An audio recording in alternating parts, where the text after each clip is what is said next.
Por primera vez, el público tiene acceso directo a información de un caso ovni que no ha podido ser explicado en términos de la tecnología y el conocimiento terrestres. El caso ha sido considerado único entre los miles de casos reportados del fenómeno ovni a través de la historia.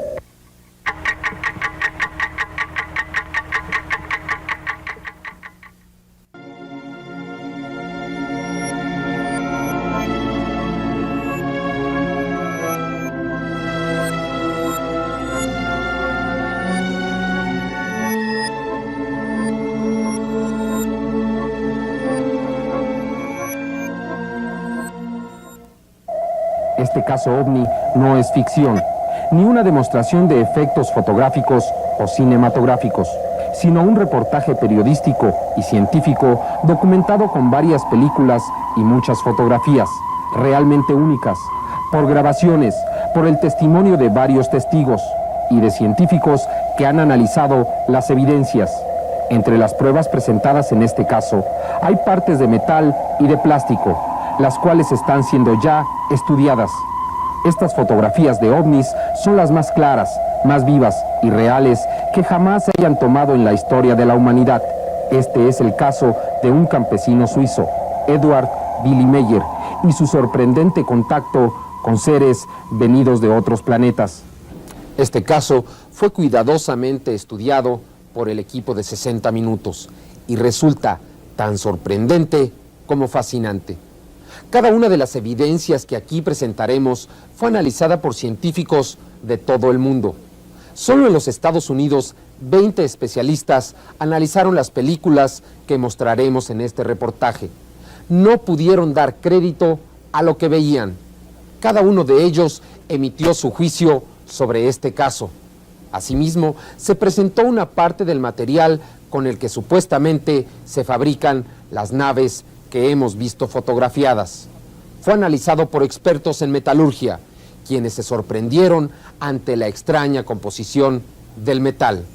El señor Edward Meyer ha escrito más de 3,000 páginas de conversaciones que asegura haber tenido con ellos, las cuales están siendo cuidadosamente estudiadas, así como los rastros que han dejado estas naves en sus aterrizajes. Desde que el hombre dio sus primeros pasos en el planeta Tierra, volvió la vista hacia el mar del universo para tratar de encontrar respuesta a preguntas como su propio origen, la posibilidad de estar solos o de ser una de las formas inteligentes que habitan el universo. Este vasto océano de estrellas donde existen millones de soles y muchos millones más de planetas, así como de posibilidades de que exista vida en ellos. Hace poco más de 30 años, después de la Segunda Guerra Mundial, con el desarrollo de los radares y de los aviones supersónicos, se empezó a reportar la presencia de objetos voladores no identificados. Se les atribuían formas extrañas, diferentes a las naves de la Tierra. Se aseguraba que poseían una velocidad extraordinaria, así como una forma de desplazamiento desconocida para el ser humano. Desde los primeros reportes en 1947 y hasta 1952, estas naves extrañas fueron vistas en todo el mundo.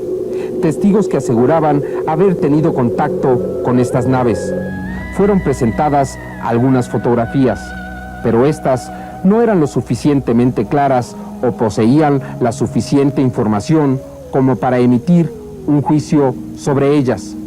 Los objetos voladores no identificados continuaron apareciendo en todos los países del mundo. Cada vez un mayor número de personas aseguraba haber tenido contacto con las naves. Se presentaron más pruebas. En ocasiones se descubrió que era fraude. En muy pocas veces no se encontraba una respuesta lógica a las pruebas presentadas. Pero algunas de las ocasiones, los casos fueron archivados sin encontrar una respuesta.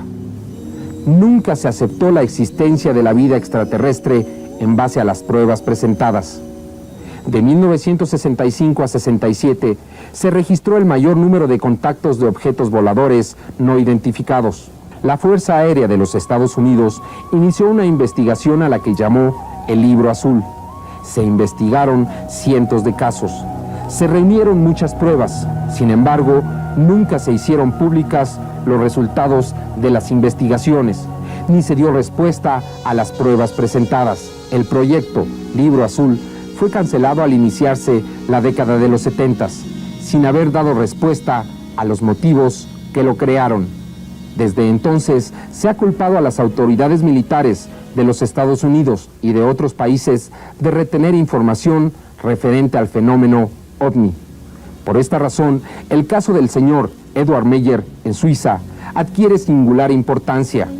Por primera vez, el público tiene acceso directo a información de un caso OVNI que no ha podido ser explicado en términos de la tecnología y el conocimiento terrestres. El caso ha sido considerado único entre los miles de casos reportados del fenómeno OVNI a través de la historia por 4 razones.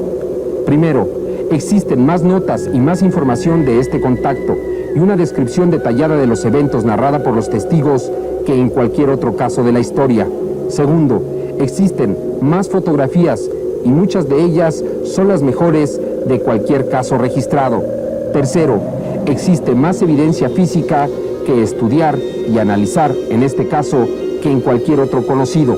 Cuarto, el contacto ha sido duradero y aún continúa ocurriendo, y existen más contactos individuales que en cualquier otro caso que se haya tenido en la historia de este fenómeno. Las fotografías y películas fueron analizadas cuidadosamente en los laboratorios Design Technology de Poway, California. La investigación fue conducida por el doctor Neil Davis y un grupo de científicos. Uno de ellos dice: por lo que respecta a nosotros, no podemos negar la existencia y la realidad de estas naves, puesto que el resultado del análisis confirma su autenticidad. Por ejemplo, hemos analizado una y otra vez estas fotografías y pudimos comprobar que las fotografías eran reales y no eran fotografías arregladas. Utilizamos una serie de computadoras para analizar cada uno de los granos de la fotografía y de la película de esta imagen y pudimos comprobar la presencia de un objeto volador no identificado y de un jet atrás. El resultado que dio la computadora después del análisis es que el ovni se encontraba más o menos a 900 metros de la toma. Con otro tipo de análisis pudimos comprobar que alrededor del ovni hay un halo. Este halo es de color morado o púrpura.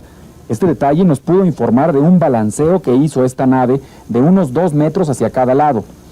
Este movimiento lo pudimos comprobar a través de este halo morado, porque el halo se mantenía alrededor del ovni aún estando este sin movimiento.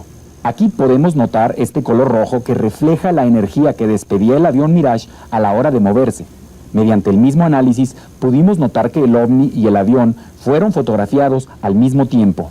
Definitivamente no era una fotografía tomada antes y otra después y posteriormente superpuestas. En esta fotografía se observa que se trata de un aparato sólido en el cual se reflejan los rayos del sol. Aquí en la parte superior se aprecia la luz solar.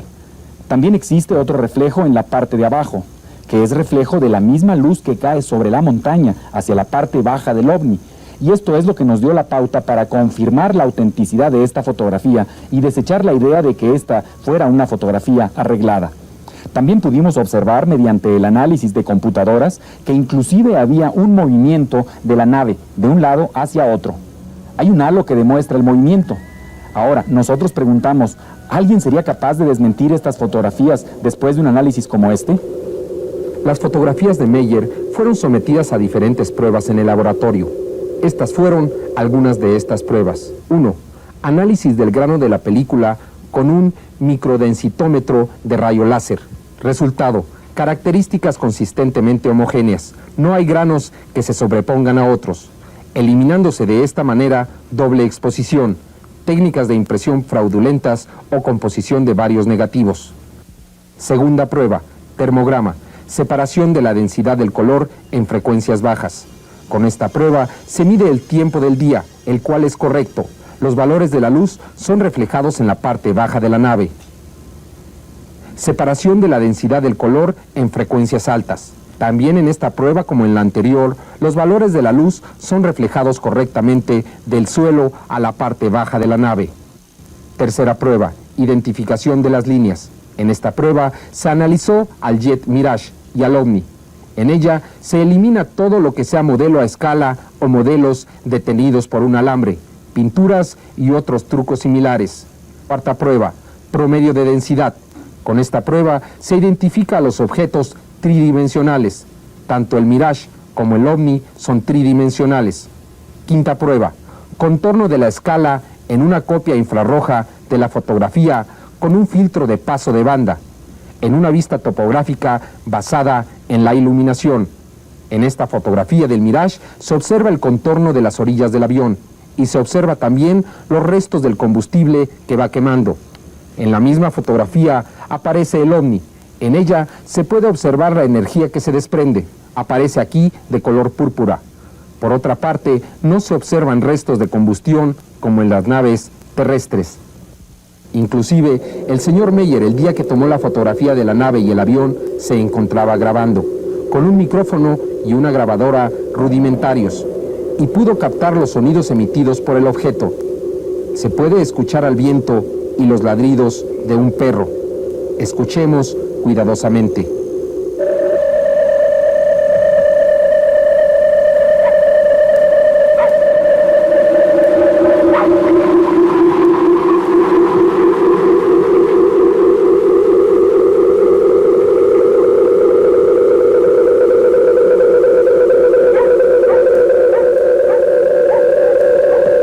El científico norteamericano Wendell Stevens, experto en sonido, expresa su opinión acerca de esa grabación. Yo he estado estudiando el trabajo del señor Meyer durante 7 años. Estuve analizando la grabación que acabamos de escuchar. Me encontré con que era una grabación demasiado especial. Pude escuchar el sonido muy claramente. Otros compañeros y yo hemos utilizado una serie de aparatos muy avanzados para analizar esta grabación.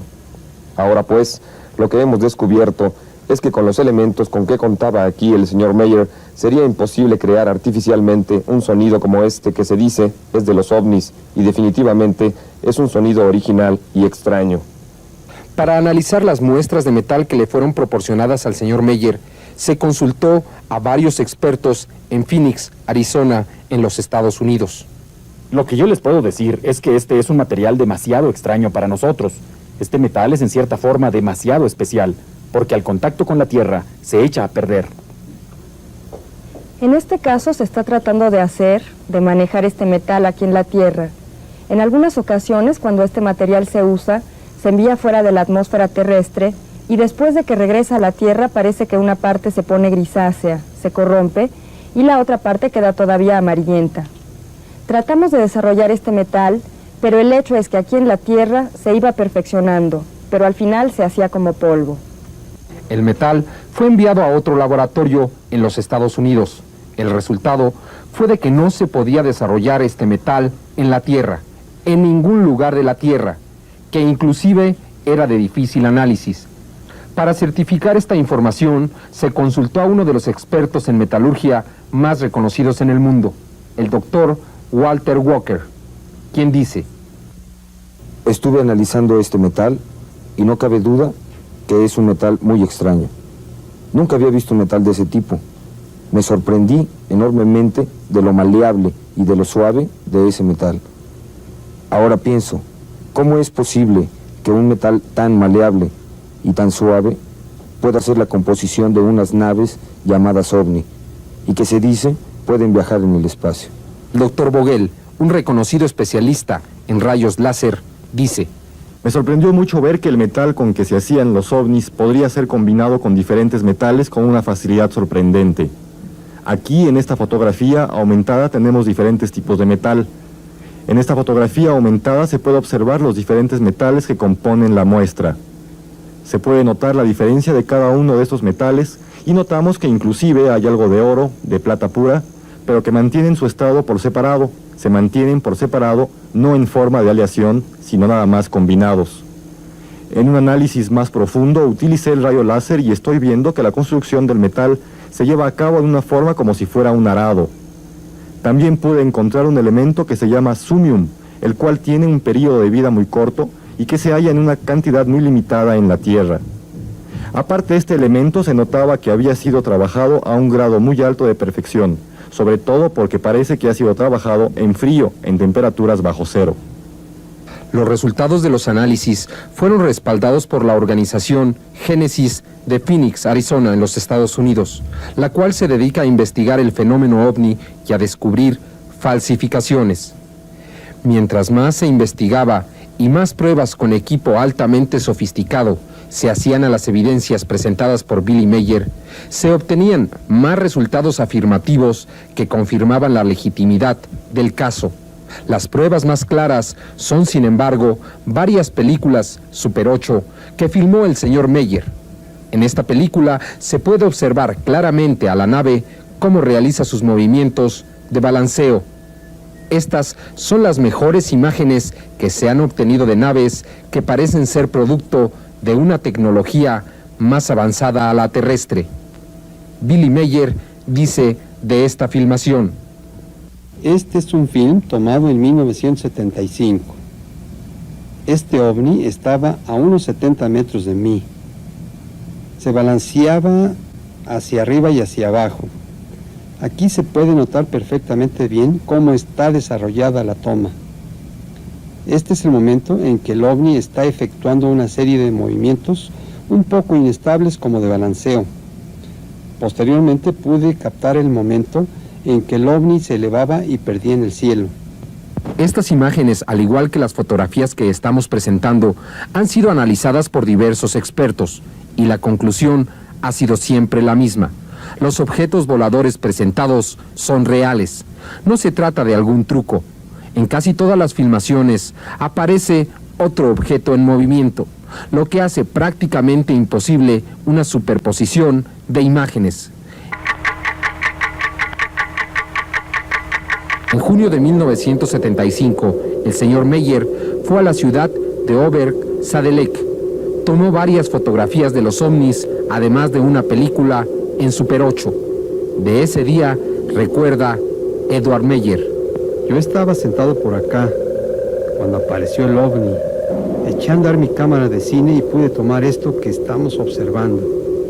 Estuve filmando este ovni durante 3 minutos. Como parecía que ya se acababa la película, regresé a revisar la cámara.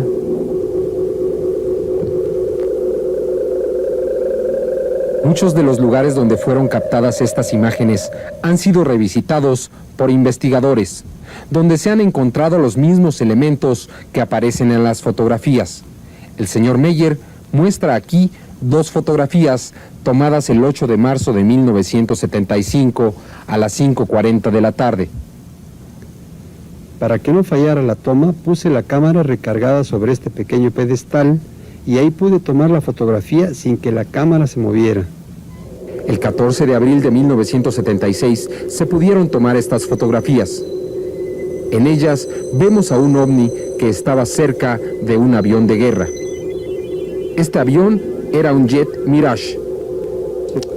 Al igual que este avión, estoy seguro que el ovni también se pudo captar por medio de un radar. El ovni empezó a moverse hacia donde me encontraba. Parecía que iba a chocar por aquí, en esa área. Sin embargo, el ovni dio una vuelta intempestiva y escapó en una forma intempestiva también. Esta fotografía fue analizada una y otra vez, ya que ofrecía algo que nunca antes se había logrado: fotografiar 2 naves aéreas, una terrestre y la otra, al parecer, producto de una tecnología muy avanzada. Los resultados del análisis a esta fotografía, como ya se había dicho, confirmaron la legitimidad de este caso. Existen otras películas que por su claridad despejan las dudas existentes o crean nuevas interrogantes. Esta película fue tomada el 18 de marzo de 1975. En ella se puede observar claramente a una nave y los movimientos que realiza alrededor de un árbol y sus ramas. La película fue filmada como a las 5:30 de la tarde. El escenario fue esta casa donde antes de la aparición del ovni estaba el árbol. Ese día estuvo lloviendo, pero al quitarse la lluvia apareció el ovni sobre la casa volando en una forma oscilante, formando círculos. En esta filmación se puede observar cómo la energía soltada por la nave mueve las ramas del árbol. Observando más cuidadosamente y de cerca, podemos ver cómo el ovni casi toca la cresta del árbol. 3 meses después de esta aparición, el árbol desapareció completamente. Nunca se pudo determinar las causas exactas de su muerte. Veamos esta toma más de cerca, cómo la nave pasa detrás del árbol. Y cómo pasa tan cerca de él que es capaz de mover su punta. En otra película se pueden observar automóviles en movimiento mientras una nave se balancea sobre un valle. Veamos más cuidadosamente.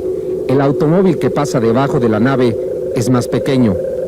Se ha calculado que el tamaño de estos ovnis es de 7 metros. Varios testigos han presenciado los desplazamientos de estas naves en sus aproximaciones a Edward Meyer. Al menos 5 fotógrafos diferentes pudieron tomar fotografías. Estos son algunos de los testigos que han presenciado las apariciones de estas naves. Mi nombre es Elsie, soy maestra. Algunas veces he podido apreciar en las montañas las apariciones de estas naves y he podido confirmar estas apariciones con mis propios ojos. Los he visto frente a mí. Hubo una vez en que un ovni me siguió por varios metros. Soy diseñador y vivo también aquí en Suiza. Estoy seguro que estas fotografías son serias. Una vez yo vi un ovni que se me iba acercando. Me sorprendí demasiado. Fue la primera vez que sentí la presencia de los ovnis. Para mí, el halo era más bien amarillento. La luz, el reflejo. El halo se hacía cada vez más grande y luego pequeño. Yo no había podido creer en las palabras, en las pláticas del señor Meyer hasta entonces, pero al ver esto con mis propios ojos, yo también empecé a creer en estas cosas. Edward Meyer dice: Muchas de las personas que dudaban de la veracidad de mis fotografías fueron invitadas por ellos a que también presenciaran la aparición de sus naves. Aún así, yo continué tomando una serie de fotografías. Pero les diré que no me siento tan orgulloso de haber tomado estas fotografías, porque pienso que todo esto solo puede ser una muestra, es decir, una prueba que demuestre que los ovnis existen. El 29 de marzo de 1976 se llevó a cabo una de estas demostraciones.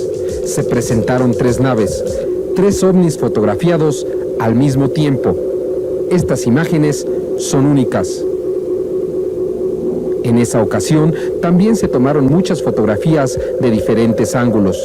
En este detalle se puede observar a la nave detrás de la rama del arbusto, un elemento que aseguran los expertos hace prácticamente imposible una falsificación.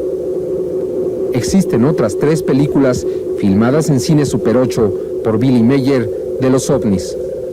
Una de ellas fue filmada en este sitio algunos años antes. En ella se puede observar a un ovni en movimiento y las ramas de un árbol que se agitan por el viento. Alguien podría pensar que esta es una toma arreglada mediante un modelo a escala, pero como se puede apreciar en las hojas de las ramas de los árboles, había inclusive viento que nos muestra el movimiento de estas, lo cual confirma la autenticidad de la película, ya que en una forma real tenemos 2 objetos en movimiento dentro de una misma toma. Es decir, tenemos el movimiento de las hojas y el movimiento del ovni que se pasea de un lado a otro. En esta otra toma ocurrió un fenómeno muy interesante. Billy Meyer, al mismo tiempo que filmaba estas escenas, grababa el sonido que emitía la nave. En el momento en que realizó un acercamiento con el lente de la cámara, aumentó el volumen de la grabación. Prestemos atención.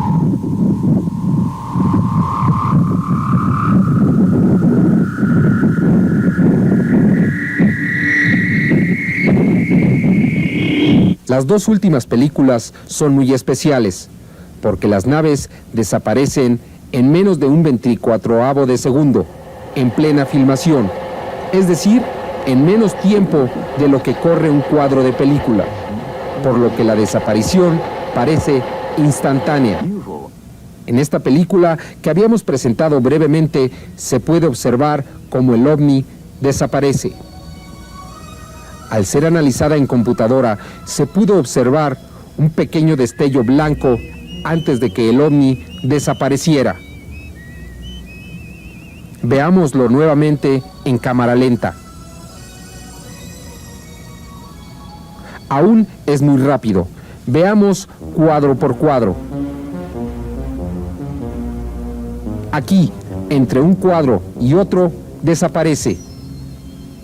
Esta película ha sido estudiada minuciosamente y no se ha encontrado ningún indicio de truco o edición. Existe otra película en la que se puede observar cómo desaparece de un lado y aparece en el otro el ovni. Observe con cuidado.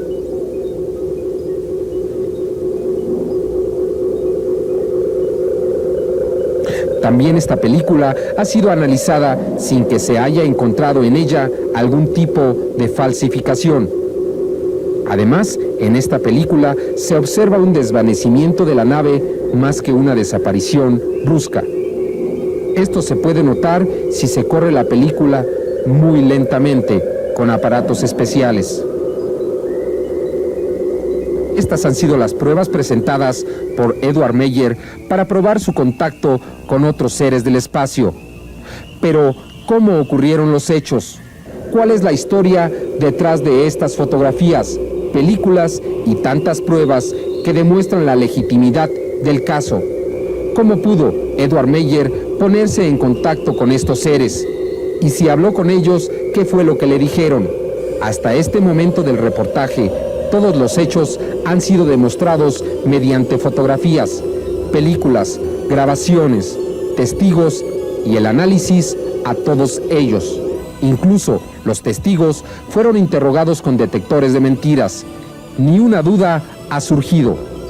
Los contactos de Edward Meyer con una forma inteligente de vida de otra parte del universo solo se encuentran registrados en su mente y los ha descrito con sus propias palabras. Desde que el caso se inició, 7 veces se ha atentado contra la vida de Billy Meyer y su familia. Milagrosamente ha escapado siempre ileso.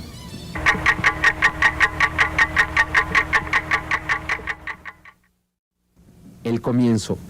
La experiencia se inició el 28 de enero de 1975 en las colinas de Hingwell, en la remota provincia de Cantón, en Suiza.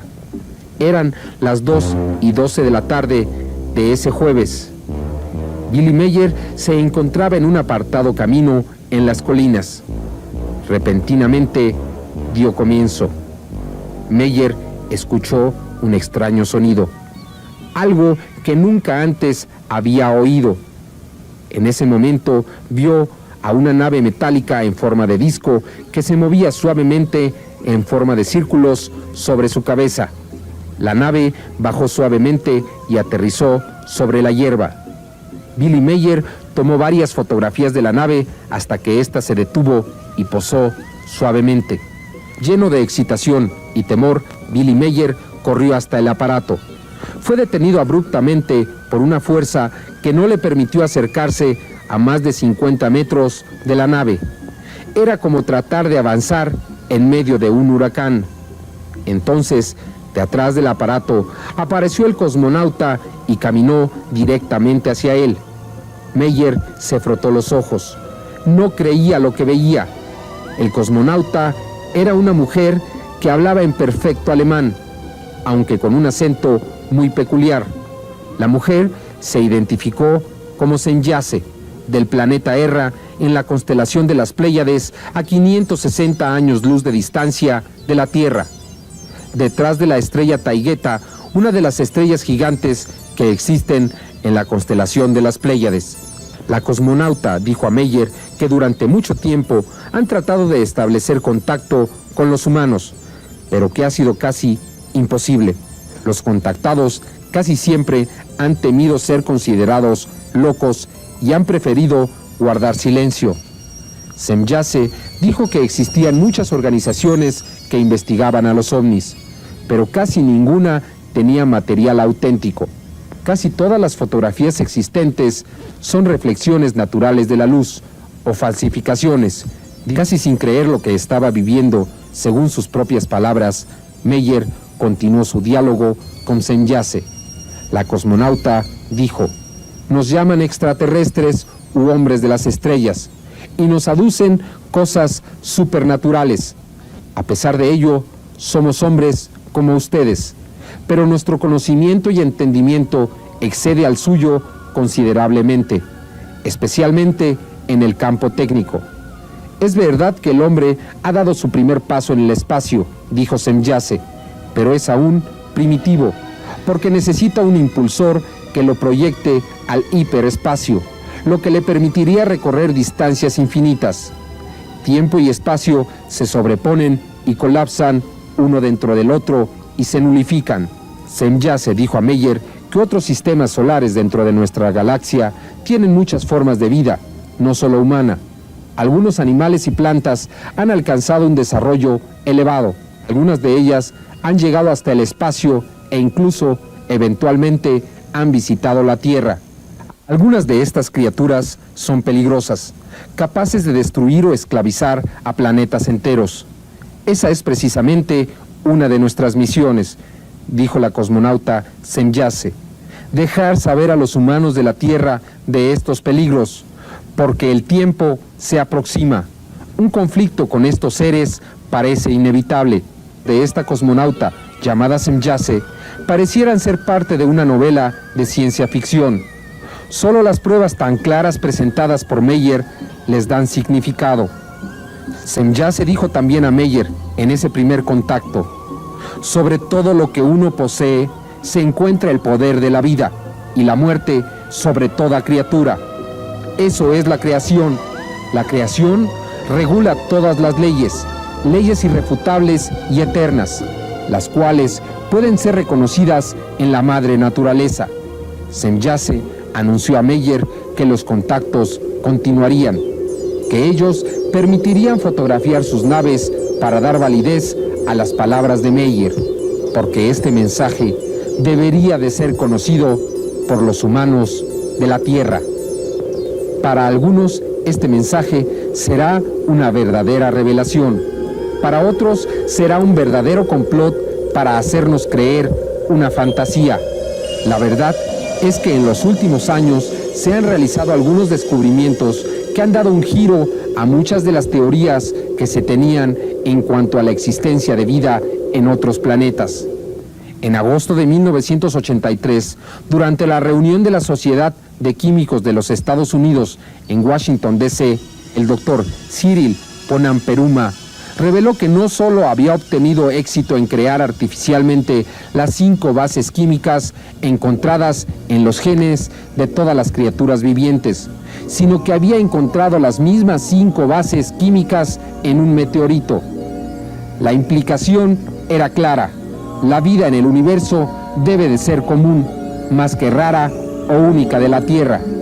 El científico Ponamperuma está convencido de que la química en el universo es una sola, y agrega: la evidencia de la distribución química de los elementos, de experimentos llevados a cabo bajo situaciones simuladas de las condiciones primitivas de la Tierra, de consideraciones teóricas y del estudio de los meteoritos y moléculas interestelares, nos muestra que si la vida existe en otros sitios del universo, podría químicamente ser igual a la nuestra.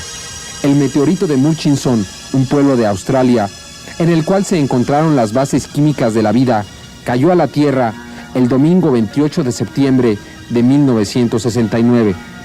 En septiembre de 1971, durante la conferencia de comunicación con inteligencias extraterrestres, llevada a cabo en Armenia, en la Unión Soviética, el conocido astrólogo Dr. Carl Sagan dijo que solo en nuestra galaxia, la Vía Láctea, podrían existir al menos 1 millón de civilizaciones avanzadas técnicamente. Otros científicos piensan que la figura podría ser mayor. El doctor S.S. Huang de Northwestern University ha estimado que el número de sistemas solares habitables en nuestra galaxia es del 3 al 5% del número de estrellas. Eso querría decir que solo en la Vía Láctea podrían existir más de 8.000 millones de sistemas solares que podrían tener planetas con vida. El reconocido científico Dr. Robert Wood de la Universidad de Cornell, especialista en física aeronáutica, considera que la frecuencia y variedad de los contactos registrados sugieren que viajar en el espacio más allá de la velocidad de la luz debe de ser rutina en el universo y que la mayoría de los visitantes deben venir de galaxias alejadas. Billy Meier continuó teniendo contactos y obteniendo evidencias de la existencia de estos seres. Hasta el momento ha tenido cientos de contactos, según afirma. Ha escrito más de 3.000 páginas de las conversaciones tenidas con ellos. A continuación, presentaremos un extracto de estos diálogos. Meier preguntó muchas de las interrogantes que todos haríamos en una situación similar. En el segundo contacto, Semjase dijo a Meier que rutinariamente venían a la Tierra otros seres que secuestran a humanos para investigarlos. En la mayoría de las ocasiones son regresados sin que sufran daños o recuerden cualquier cosa, pero a veces nunca vuelven a ser vistos. Tercer contacto ocurrió el 8 de febrero de 1975 a las 3 de la madrugada. En esa ocasión, Meier y la cosmonauta profundizaron en los motivos que los llevaron a establecer contacto. Semjase le dijo a Meier: nosotros, como los humanos, estamos lejos de la perfección y tenemos que desarrollarnos continuamente. No somos superseres, tampoco somos maestros, misioneros o preparadores. Nosotros solo sentimos la obligación de preservar la vida en desarrollo en el universo como ya existe. Aquí y allá establecemos contactos con los habitantes de otros mundos. Escogemos algunos y les damos explicaciones, pero solo cuando una raza se desarrolla lo suficiente como para ser pensante y racional.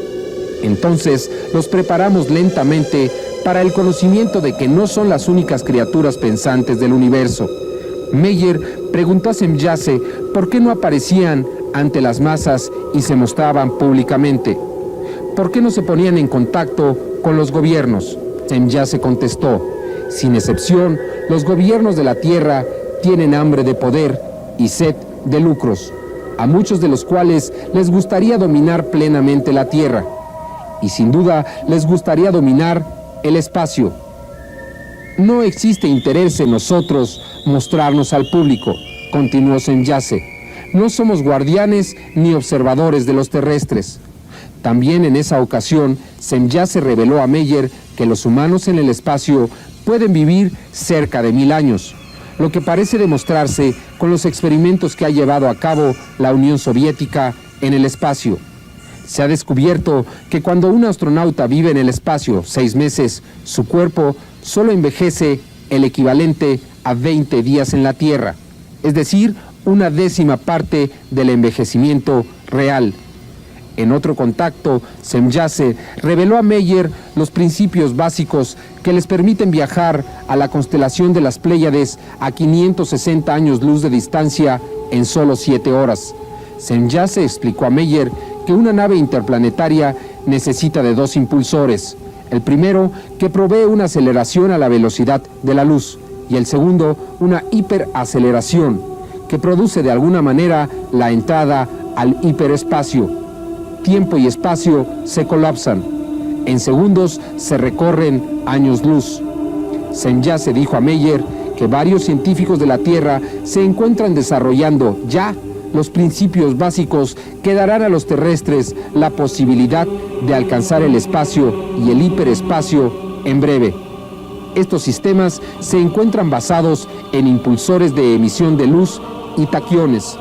Esta conversación se llevó a cabo el 15 de febrero de 1975. 2 años después, en 1977, el doctor John McVeigh, miembro de la Real Sociedad Astronómica Británica, presentó un trabajo sobre la dilatación del tiempo, del espacio y del impulsor de taquiones. Habló de los 2 sistemas de propulsión necesarios para alcanzar el hiperespacio.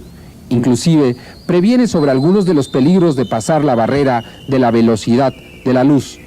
Cabe señalar que el Dr. McVeigh no sabía nada de los contactos de Billy Meier en el momento en que realizó sus trabajos, ni Billy Meier sabía nada de los trabajos del Dr. McVeigh. Con respecto a sus naves, Semjase dijo a Meier que se encuentran protegidas por un campo de fuerza, que al mismo tiempo de protegerlas, neutraliza la gravedad de los planetas y crea dentro de la nave un planeta independiente con una gravedad propia. Semjase no quiso dar detalles a Meier porque dijo que el hombre de la Tierra necesita desarrollarse más a sí mismo antes de resolver estos secretos y no utilizarlos en perjuicio de otros, como ya ha sucedido antes en el universo, seres que pretenden conquistar a otros planetas. Si el hombre de la Tierra, dijo Semjase, pretende dominar a otros, podría enfrentarse a su propia destrucción. El 2 de marzo de 1975, Semjase dio un mensaje a Meier dirigido a unos cuantos científicos, y de acuerdo a la cosmonauta, eran uno de los motivos principales de su misión, ya que el planeta está registrando cambios que podrían terminar con todas las formas de vida, especialmente en la ionosfera, en la llamada capa de ozono.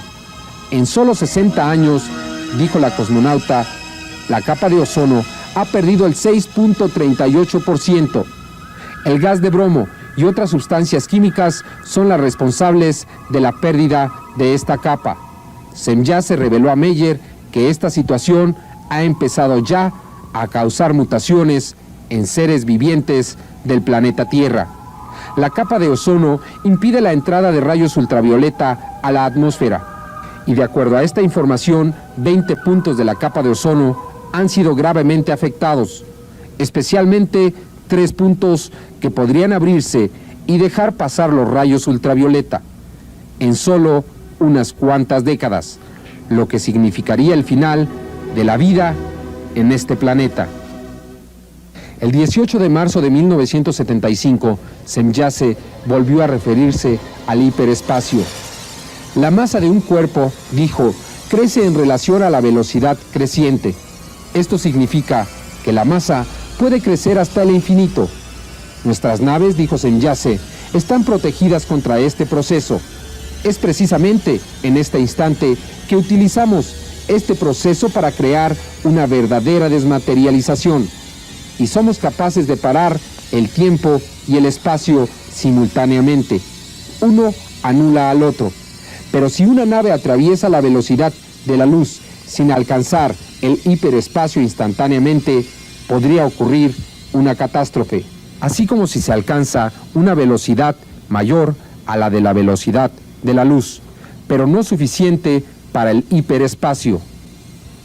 El 17 de julio de 1975 ocurrió la mayor experiencia de todas las que había vivido hasta ese momento Edward Meier.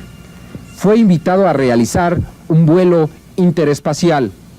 Meier llevó su cámara consigo y obtuvo fotografías de este extraordinario evento. Desafortunadamente, 4 de los 5 rollos que fueron tomados desaparecieron. Fueron sustraídos del laboratorio donde se les reveló y por supuestos amigos de Billy Meier. Solo un rollo fue conservado y de él solo sobreviven unas cuantas fotografías.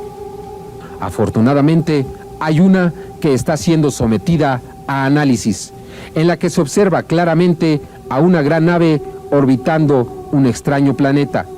De acuerdo a Meier, la nave madre medía más de 20 kilómetros y albergaba a 143,000 seres vivos y a muchos androides. Estas naves viajan de una constelación a otra, de una galaxia a otra. Esta nave se encontraba fuera del sistema solar de la Tierra, ya que para viajar utiliza el espacio abierto, fuera de la órbita e influencia de los planetas. En la nave, Meier pudo fotografiar a algunos de los cosmonautas. En esta fotografía se puede observar a Asket. Semjase y otros cosmonautas no permitieron ser fotografiados, ya que frecuentemente cumplen misiones en la Tierra y no deben de ser identificados. En esta otra fotografía se puede observar a Asket y a Nera. Estas fotografías y la de la nave madre aparecen un poco distorsionadas, pero esta distorsión fue considerada desusual y fue atribuida al ambiente que existía dentro de las naves.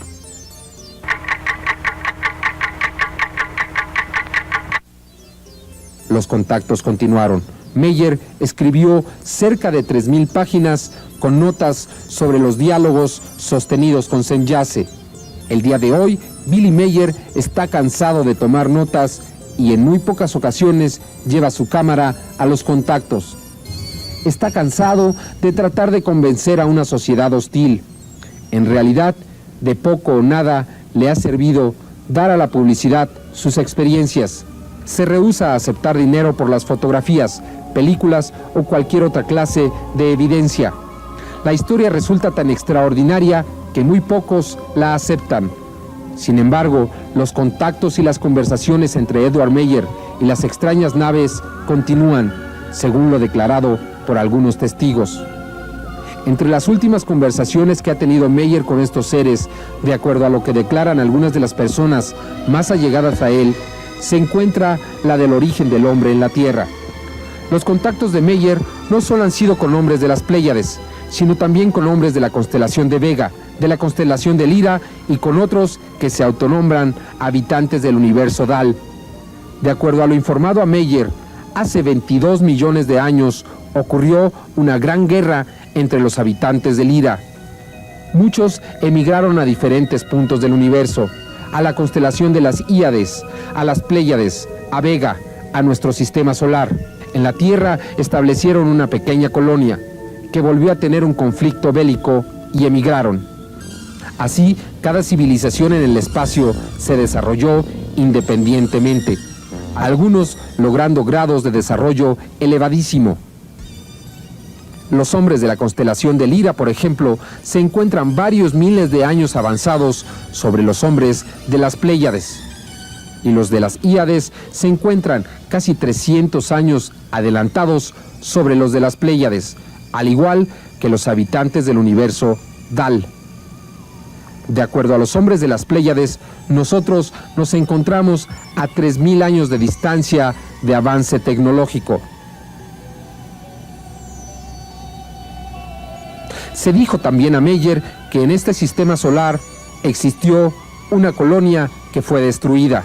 El planeta entero desapareció y como prueba se menciona al cinturón de asteroides que flota entre Marte y Júpiter, cuyo origen para nosotros aún permanece desconocido. Pero de acuerdo a las palabras de Semjase, fue un planeta que existió ahí y que desapareció después de una gran guerra nuclear. Este es el caso más extraordinario de la historia. Más de 800 fotografías, películas y toda clase de evidencias. Hemos ofrecido esta información como un reporte de los hechos, como han sido presentados, no como una verdad absoluta. Las evidencias aún tendrán que estudiarse por muchos años. La información obtenida por Meyer tendrá que ser analizada más profundamente. Existe mucha información aún por ser conocida. En este reportaje solo fueron presentados los puntos más sobresalientes y también aquellos más fáciles de comprender. Existe un sentimiento latente por la verdad y un fuerte deseo de creer. Mucha gente ha sido profundamente afectada por la historia, como ha sido presentada y por los resultados de las investigaciones. La primera reacción de la mayoría, después de ver las evidencias por primera vez, ha sido llevarse las manos a la cabeza y exclamar: «Dios mío, ¿te das cuenta de lo que esto significa?». Otros han ofrecido sus servicios para realizar la investigación. Otros ofrecen el uso de laboratorios y otros más exclaman: «Esta es la mentira más elaborada que se ha hecho en la historia». El día de hoy, Edward Meyer ha desaparecido de la luz pública, aunque sus allegados aseguran que los contactos continúan en el mar del universo. ¿Seremos los únicos flotando en esta pequeña isla en un rincón de la Vía Láctea? ¿O seremos tan solo una de tantas formas de vida existente, con tanto por conocer e investigar? Esta historia, estos hechos de confirmarse, nos abren una puerta que parecía estar cerrada. Nos dan una luz y un destino. Nos dan un origen y un futuro. En el mar del universo flota una pequeña isla que es llamada por sus habitantes Planeta Tierra.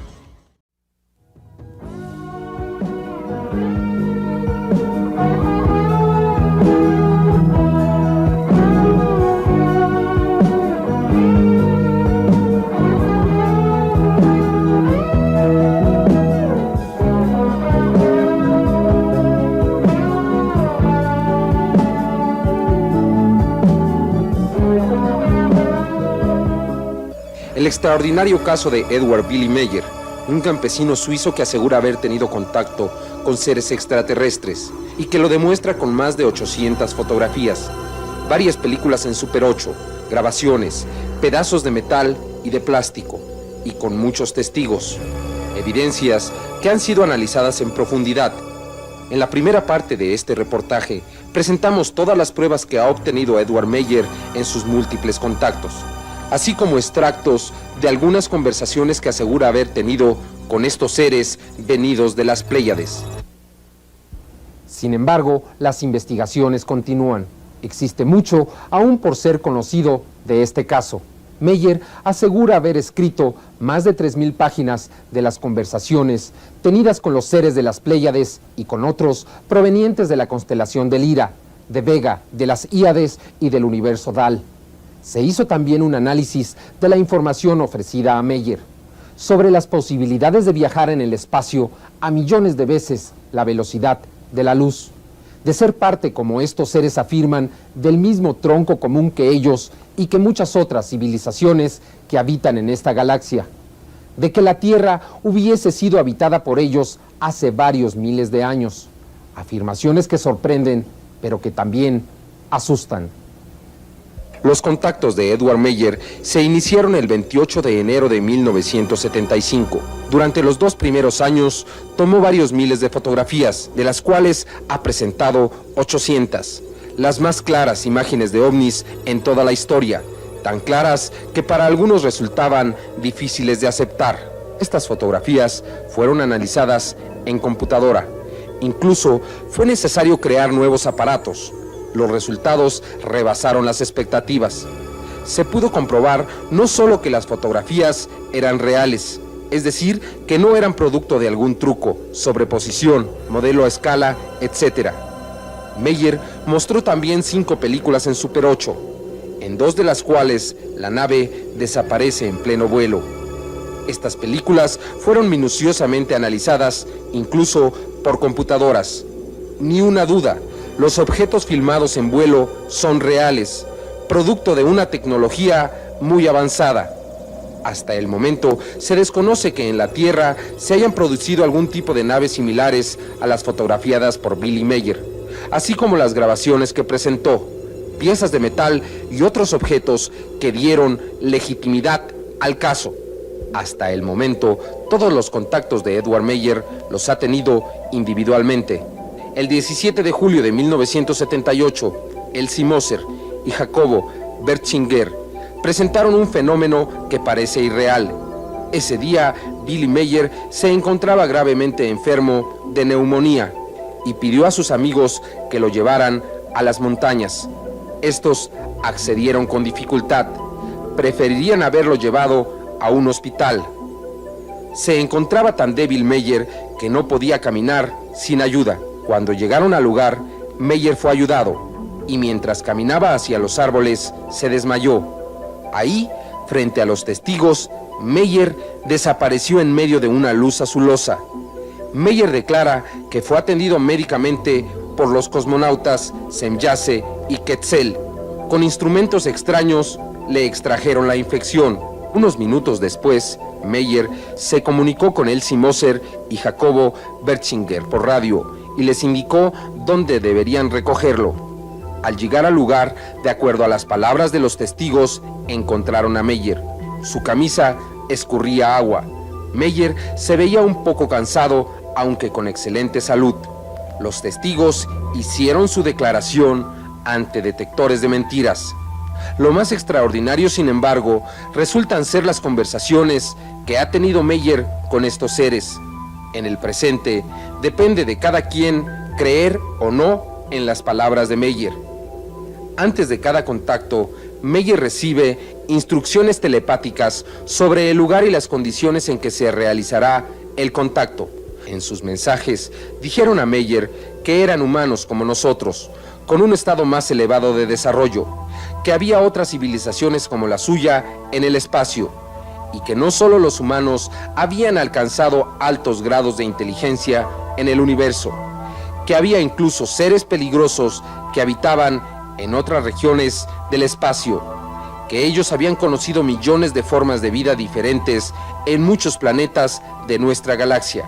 Semjase dijo a Meyer que estos mensajes deberían de ser conocidos por los terrestres, para saber que no están solos en el universo y también para tomar acción inmediata en contra de peligros que se desarrollan y que podrían acabar con toda la vida en el planeta. Una guerra nuclear también podría significar el final de todo, y como ejemplo citaron a un planeta que existió en este sistema solar, que se llamó Malona y que orbitaba entre Marte y Júpiter.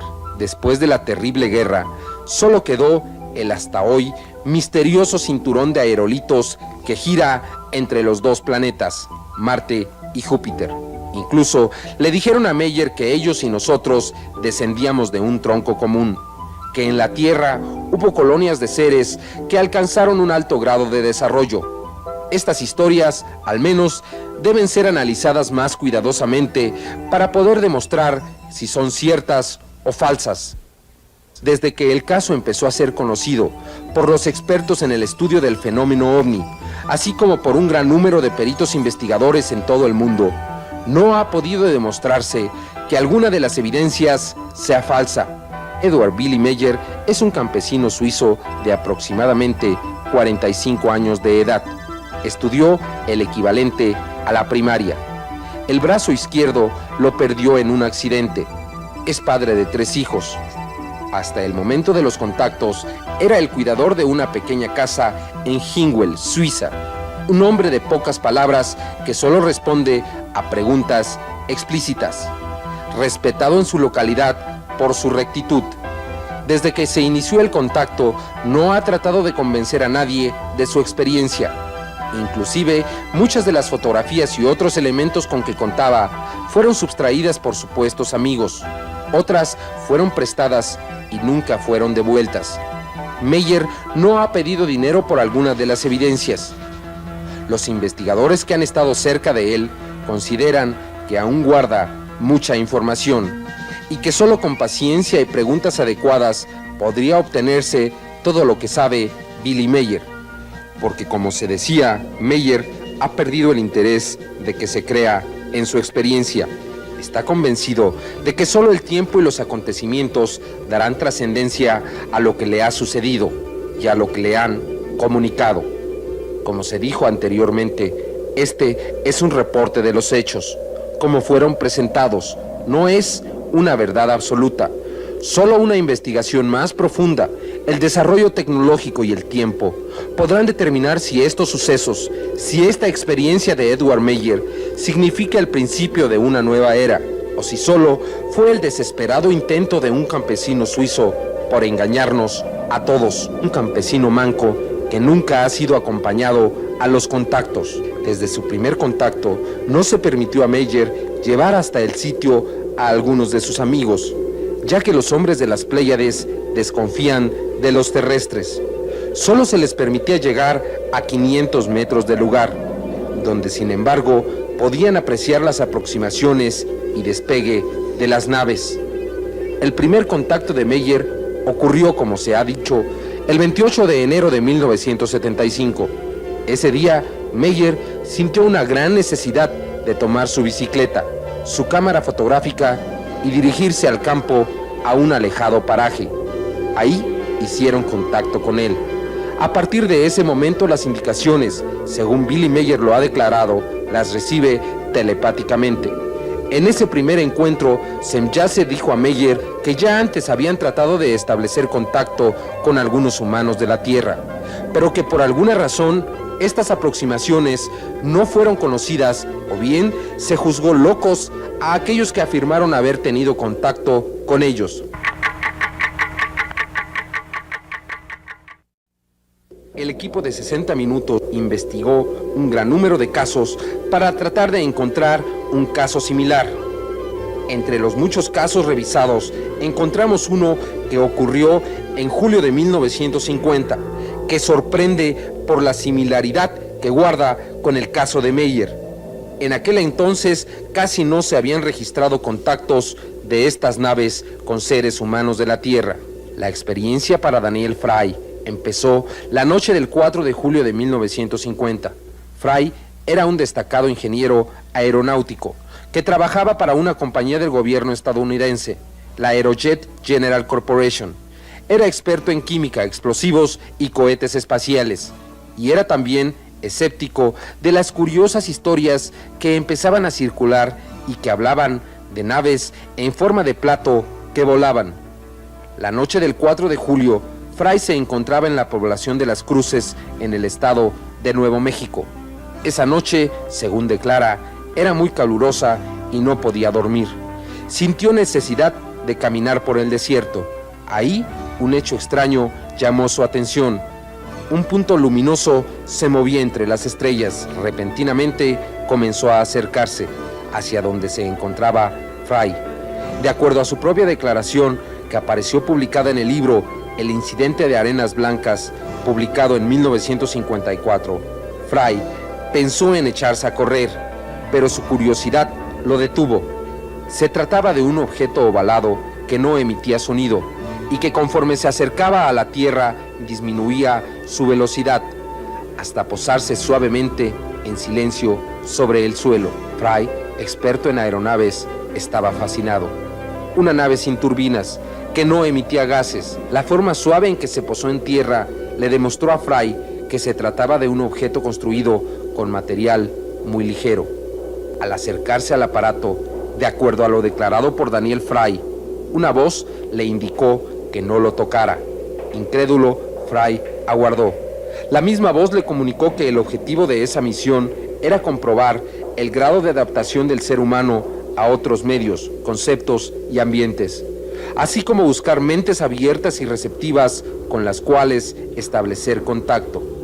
Posteriormente, Fry fue invitado al interior de la nave. Esta era dirigida a control remoto, desde otra nave que se encontraba a 16,000 kilómetros sobre la Tierra. Fry se mostraba incrédulo. Pidió a la voz que se mostrara.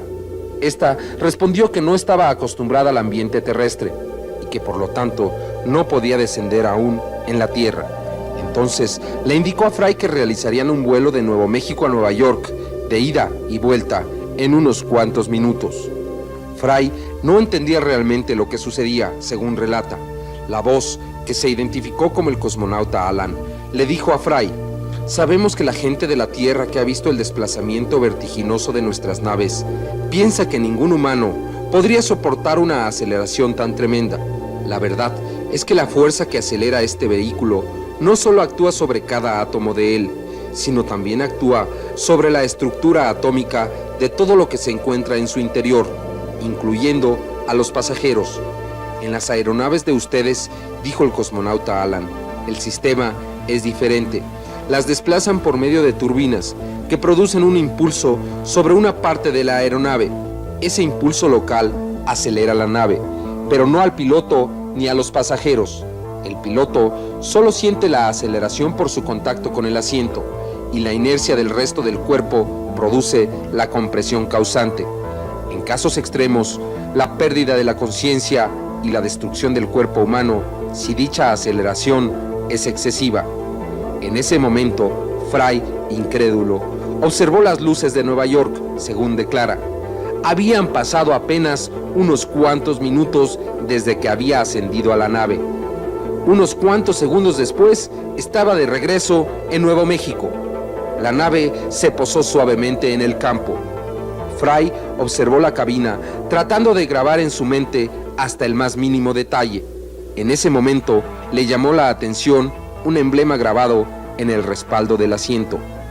El diseño, escribe Fry en su libro, era sencillo, la representación simplista de un árbol y una serpiente. La impresión que sintió al reconocer el símbolo fue tan poderosa que Alan la percibió y dijo: ha reconocido nuestro símbolo y se imagina cuál es su significado. Era de esperar, cualquier terrestre lo habría identificado. Fry continúa su relato. Alan me dijo: nuestros ancestros vivían en la Tierra, como se lo habrá imaginado al ver el emblema. Estaban muy avanzados y vivían en el sitio que las leyendas de los terrestres llaman Lemuria. Por otra parte, el desarrollo científico de la Atlántida era también muy avanzado, al extremo de que sus científicos aprendieron a manejar la energía atómica con más habilidad de la que ustedes tienen actualmente. Había cierta rivalidad entre ambas naciones y el desenlace era inevitable. Pero por ahora no me queda tiempo para decirle nada más, le dijo la voz identificada como Alan, y agregó: no piense que no volveremos a encontrarnos. Le advierto que aún no he cumplido con la parte más importante de la misión que se me ha encomendado. El mensaje que usted deberá de transmitir a los humanos de la Tierra, dijo la voz que se había identificado como el cosmonauta Alan a Daniel Fry. Fry dice en su libro que entre 1950 y 54 tuvo 4 contactos con los seres del espacio. Después de publicar su libro en 1954, se acusó a Fry de haber inventado una extraordinaria historia. La verdad es que hoy, 30 años después, el caso de Daniel Fry adquiere nueva actualidad. Este caso presenta gran similitud con el de Edward Billy Meyer, no solo por sus apreciaciones de las características de la nave, de material ligero, suave, de la luz naranja fotografiada por Meyer y descrita por Frey, de su desplazamiento y la explicación que recibió, sino por la manera en que recibió el mensaje y los detalles que se apuntaron, como la supuesta presencia de estos seres en la Tierra hace varios millones de años. Daniel Fry fue ridiculizado por la propia Fuerza Aérea Norteamericana para la cual trabajaba. La Agencia Central de Inteligencia, la CIA, también desvirtuó las palabras de Fry. Este, sin embargo, afirmó seguir teniendo contactos. 14 años después de su primer contacto, presentó una fotografía de un ovni. El objeto fue fotografiado en mayo de 1964, en las cercanías de la ciudad de Merlín, en el estado de Oregon, en los Estados Unidos. El 18 de septiembre de 1964, tomó otra fotografía entre Baldwin Park y Azusa, en California. Esta fotografía y la anterior fueron reconocidas como no trucadas. Sin embargo, en poco tiempo, el caso de Daniel Fry cayó en el olvido. Solo la similitud de los eventos con el caso de Edward Meyer han motivado un nuevo acercamiento al caso de Fry, como la supuesta presencia de estos seres en la Tierra hace millones de años. La cosmonauta Semjase había dicho a Meyer que las razas provenientes del Lyra iniciaron la evacuación de su planeta hace 22 millones de años y llegaron a la Tierra. Vivieron en Hiperbórea, un continente formado por la masa que hoy da forma a todos los continentes de la Tierra. En ese tiempo, el ser humano de la Tierra aún no iniciaba su evolución física. Esta sociedad del Lyra emigró nuevamente al espacio después de un gran conflicto, pero regresó a formar las civilizaciones que habitaron en Lemuria y la Atlántida, y que éstas, después de alcanzar un gran desarrollo, volvieron a pelear. Ambas ciudades fueron totalmente destruidas. Los sobrevivientes volvieron a emigrar al espacio, muchos de los cuales se dirigieron al planeta Erra, en las Pléyades. Curiosamente, Daniel Fry había narrado algo muy similar. Incluso dio los mismos nombres, Lemuria y la Atlántida. Hay quien puede imaginar que Edward Meyer se podría haber inspirado en lo descrito por Daniel Fry para realizar su propia historia. Sin embargo, Meyer ofrece, además de la historia, 800 fotografías, películas, grabaciones de sonido, materiales y la versión de varios testigos. Ya antes, algunos investigadores habían planteado la posibilidad de que hubiese existido una civilización muy adelantada en este planeta, la historia de la Atlántida, el paraíso perdido donde habitaron hombres muy sabios es una historia muy antigua, que sin embargo no ha podido ser demostrada. Algunos, como el escritor alemán Erich von Däniken, sugieren que los mapas de pergamino del antiguo pirata Piri Hashi Mehmet, conocido como Piris Reis de Turquía, son una prueba irrefutable de la existencia de una civilización muy adelantada en la Tierra hace miles de años. Piris Reis murió decapitado en 1554. Sin embargo, sus mapas incluían a América, a África en las longitudes correctas. En esa época no se tenían instrumentos para precisar la longitud. Más curioso aún era que se mostrase la Antártida, que fue descubierta 300 años después de haber sido realizados estos mapas. La Antártida fue descubierta en 1818. Los mapas fueron encontrados en el Palacio Topkapı en Estambul en 1929 y fueron estudiados en 1956 por el ingeniero y arqueólogo Arlington Mallory, especialista en mapas antiguos. Mallory no solo descubrió que eran extraordinariamente precisos en lo que se refieren al Mediterráneo y Mar Muerto, sino también en América del Norte y del Sur, incluso la Antártida, y no solo sus costas, sino la topografía interior está precisada con exactitud. Las cadenas de montañas, los picos, lagos y ríos están presentados con absoluta similitud a la realidad. ¿Quién entonces trazó estos mapas de Piris Reis? Las investigaciones aseguran que son producto de muchos mapas antiguos. Sin embargo, corresponden a una época en que el ser humano no tenía los elementos ni los conocimientos para hacerlo. Para Erich von Däniken, son una evidencia de que una civilización más desarrollada existió antes en la Tierra. Una copia de los mapas de Piris Reis es conservada en la Biblioteca Nacional de Berlín. Estos son solo algunos de los intentos que han hecho algunos investigadores por mostrar algo que aún es difícil de aceptar: que haya existido una civilización en este planeta venida de otra región en el espacio y que haya desaparecido prácticamente sin dejar huella. Semjase explicó a Meyer que en el espacio el tiempo no se mide linealmente, sino que existe un reloj de eventos. El tiempo lineal es elástico con respecto al tiempo de los eventos. Los Peter, gracias a las fotografías tomadas por el viajero primero en marzo de 1979, fue posible detectar a este nuevo satélite, de apenas 40 kilómetros de diámetro. También se anunció a Meyer que en un futuro breve serán descubiertos 2 nuevos planetas en nuestro sistema solar, ambos más allá de Plutón. De las predicciones hechas a Meyer, existe una que destaca por su importancia.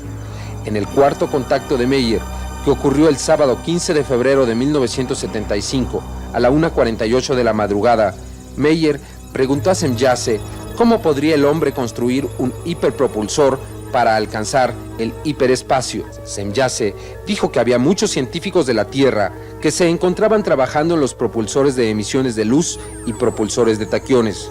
Como se decía, en 1977, el doctor John McVeigh de Inglaterra presentó un trabajo donde hablaba ya de las teorías que podrían dar al hombre de la Tierra los impulsores necesarios para llegar al hiperespacio.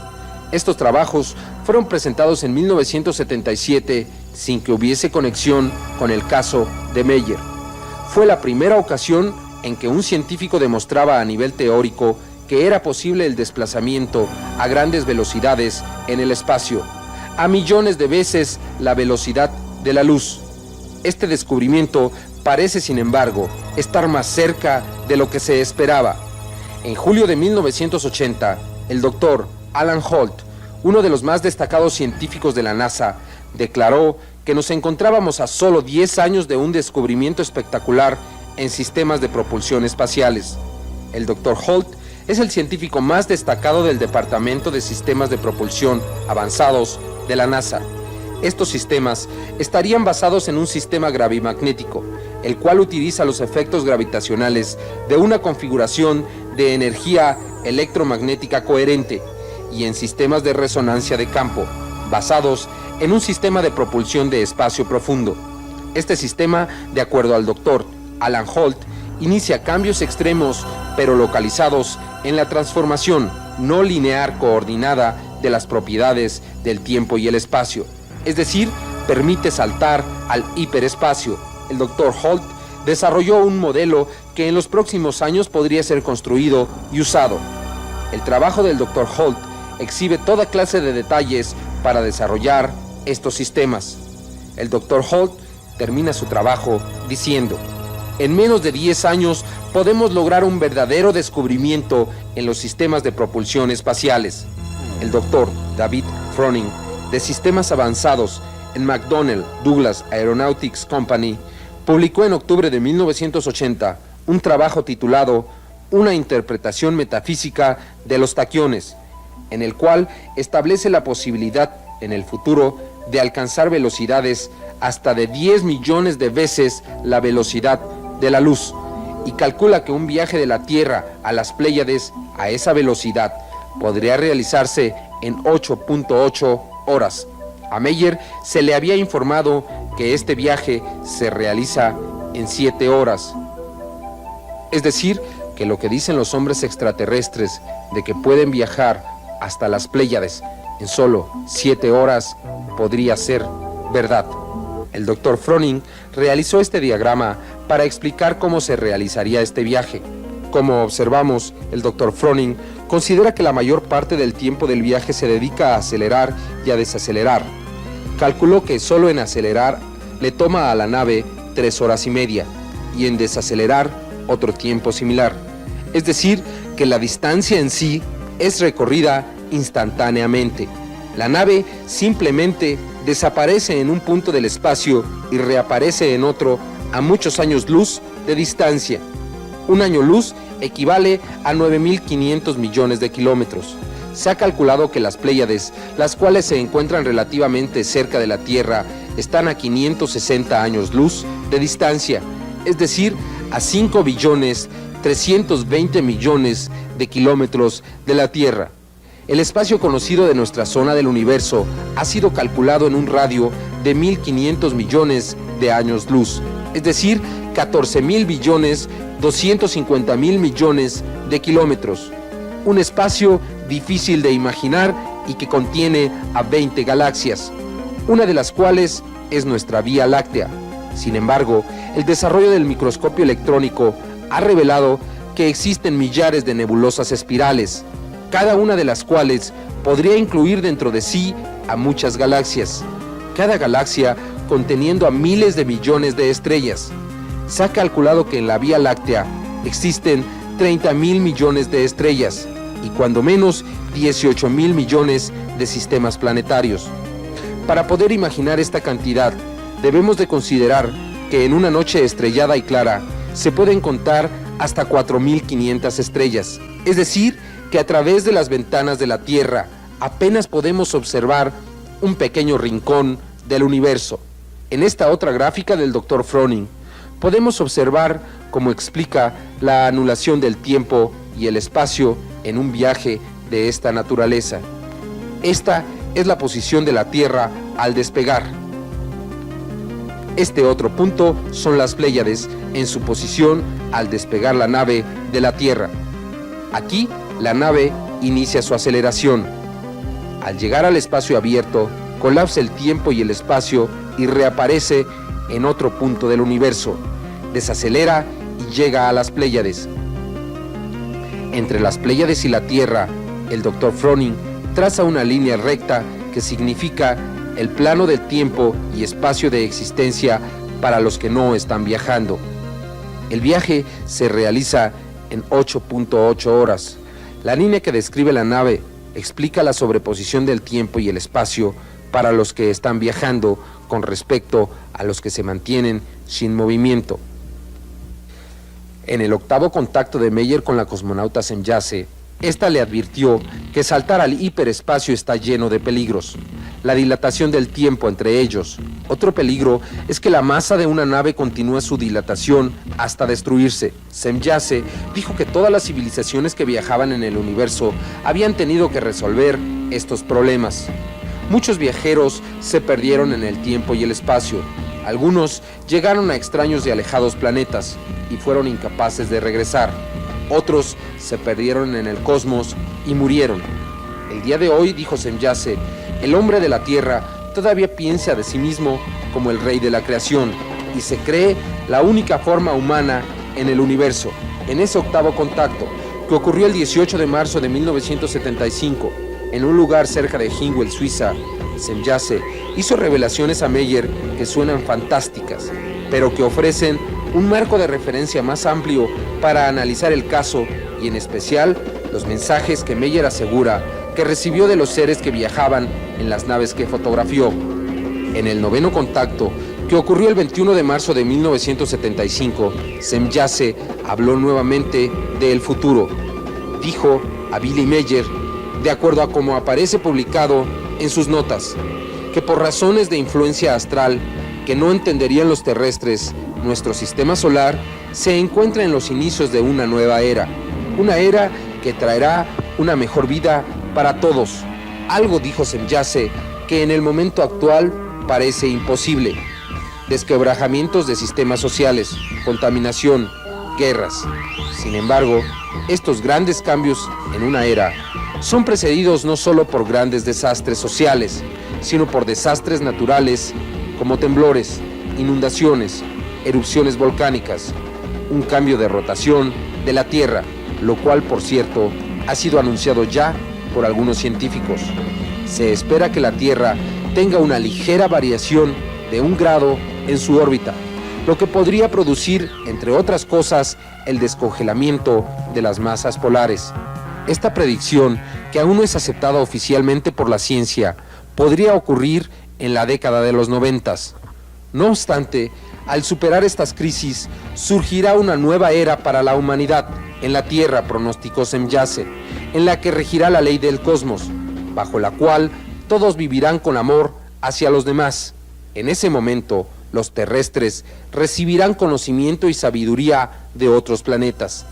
Este conocimiento se difundirá rápidamente entre los humanos de la Tierra. Semjase dijo a Meyer que hiciera su parte con ayuda de amigos para apresurar el cambio, que otros amigos le ayudarían después a difundir su experiencia y que además debería hablar más de su caso e inclusive ofrecer conferencias. Las pruebas de todo tipo que ha presentado Meyer, de alguna manera, demuestran un fenómeno extraño, difícil de explicar y que hasta el momento la ciencia no ha podido negar. De acuerdo a lo explicado por Meyer, trató de grabar las conversaciones que tuvo con Semjase, pero comprendió que no serían una prueba, ya que estas conversaciones podría haberlas grabado con cualquier persona. De las fotografías presentadas por Edward Meyer, pudieron ser identificadas 6 diferentes clases de naves. La primera fue la fotografiada en el primer contacto de Meyer, el 28 de enero de 1975, en las colinas de Hingwel, en Suiza. Su diámetro es de aproximadamente 7 metros. La parte alta de la nave es metálica, la parte baja es rojiza y las puertas y ventanas naranjas. En ella pueden viajar 3 tripulantes. La segunda es como la fotografiada en Hackersberg, Suiza, el 27 de febrero de 1975. Su diámetro también es de 7 metros. En la parte alta tiene un instrumento que colecta energía y que simula a una antena. En la parte baja, el centro es de color rojo y gira en contra de las manecillas del reloj. Este tipo de nave emite una luz brillante que puede ser vista desde algunos ángulos. Esta luz parece flotar entre el centro de la parte baja de la nave y los bordes de la misma. La tercera nave identificada es del tipo de la fotografiada en Baretsville el 3 de marzo de 1975. Es de un diámetro de 5 metros para un solo tripulante. Este tipo de naves solo se utilizan en operaciones dentro de la atmósfera de los planetas. La cuarta nave es como la fotografiada en Bachtelhorny. Su diámetro es de 7 metros. Esta nave aparece, a diferencia de las otras, con un domo, que de acuerdo a lo explicado a Meyer, es un instrumento que permite entrar a otras dimensiones. Esta nave es capaz de viajar en el espacio. Su capacidad es para 3 tripulantes. La quinta nave es la más pequeña, de apenas 3,5 metros. Estas naves son controladas sin piloto. La nave es totalmente simétrica. Esta nave fue fotografiada acompañando a la que se mostró anteriormente. La sexta es como la fotografiada en Hasselborn-Langenberg el 29 de marzo de 1976. Su diámetro fue calculado en 20 metros. En su parte alta se observa un extraño instrumento montado sobre el domo. Su color es azuloso metálico. Alrededor del anillo externo se observan 18 aberturas de color café grisáceo. La última nave es totalmente diferente a las anteriores. La nave madre, fotografiada por Edward Meyer en el espacio el 17 de julio de 1975. Esta fotografía, proporcionada por Meyer, actualmente se encuentra siendo estudiada. De acuerdo a las palabras de Meyer, la nave se componía de una gran esfera que medía 17.182 metros de diámetro, de 3 esferas menores de varios kilómetros de extensión y de una muy pequeña esfera en la parte alta de la nave, que medía más de 1 kilómetro y que contenía al centro de control. La nave, capaz de volar en el hiperespacio, contenía a 143,000 hombres y a miles de androides, industrias, fábricas, invernaderos, granjas, espacios para la agricultura, grandes parques dedicados a la recreación, un hangar con miles de naves. ¿Qué posibilidades existen de que haya naves así? ¿No será producto de una imaginación determinada por tantas películas y programas que se han hecho con eventos puramente imaginarios? En la Tierra, uno de los más destacados diseñadores del hábitat humano, Paolo Soleri, sugirió hace poco más de 20 años la fabricación de estas naves en el espacio. Su proyecto original tiene un gran parecido con la nave descrita por Meyer. Industrias, espacios para la agricultura, parques, zonas de habitación. Una nave que hasta el momento solo ha existido en la imaginación. Esta nave, de acuerdo a la concepción de Paolo Soleri, debería de ser armada en el espacio. La realización y construcción de la primera colonia espacial. Esta deberá ser concluida de acuerdo a los planes iniciales antes del 12 de octubre de 1992. Una colonia que incluirá módulos para viviendas, para alimentación, que tendrá 1 o 2 laboratorios, una fábrica, un almacén y un hangar para 80 millones de planetas donde puede haber vida. Suponiendo que solo en 1 de cada 100 casos de estos planetas cobije la vida, todavía quedarán casi 2 millones de planetas que pueden tener vida. Pese a todo, nuestra Vía Láctea contiene a 18,000 planetas donde puede estarse desarrollando la vida inteligente. Mientras tanto, los contactos de Edward Meyer continúan. Sin embargo, en muy raras ocasiones lleva una cámara consigo o toma nota de los diálogos que tiene con estos seres. Meyer asegura haber tenido contacto con diferentes civilizaciones. Todas ellas forman parte de una gran unión y se encargan de vigilar y estudiar esta zona del universo. En la actualidad, Meyer ya no tiene contacto con Semjase. De acuerdo a lo que informa, su nuevo contacto es un hombre llamado Quetzal, también proveniente de las Pléyades. El 3 de abril de 1981, Meyer fotografió la nave de Quetzal, aparentemente más sofisticada que las anteriores. Estas fotografías aparecen en blanco y negro. Fueron tomadas en Bastelhorny a la 1:10 de la tarde. Se puede observar claramente a la nave y su diseño. En estas otras fotografías, también en blanco y negro, se puede observar con más precisión el detalle en la parte baja de la nave. Esta última es una fotografía nocturna. Se puede apreciar el resplandor producido por la nave. En este diagrama se puede observar el diseño que se hizo de la nave, muy diferente a las anteriores. Estas fotografías fueron tomadas más de 6 años después del primer contacto de Billy Meier. En la actualidad están siendo sometidas a diversas pruebas por expertos ayudados de computadoras. En Suiza se formó una organización para auxiliar a Edward Meier a conservar sus evidencias, a ordenarlas y clasificarlas para el futuro. Billy Meier se encuentra prácticamente fuera de la vista pública. Desde que denunció el caso, en 7 ocasiones han intentado matarlo. Su familia ha sido amenazada. Ha tenido que cambiar de hogar en varias ocasiones desde que se inició su experiencia. Las investigaciones en torno al caso de Edward Meier continuarán. Nuevas pruebas están siendo aportadas por el grupo que trabaja con él. Solo el tiempo y el conocimiento humano darán respuesta a las evidencias presentadas por Meier, pero permanecerá en la historia como un caso que podría llegar a convertirse en lo que significó el principio del cambio para muchos seres humanos de la Tierra, para muchos que las evidencias de este caso les ha demostrado que no estamos solos, que somos una de muchas formas de vida inteligente que existen en el universo, que representa este mar de estrellas infinito. Sabemos que existen muchos miles de millones de planetas.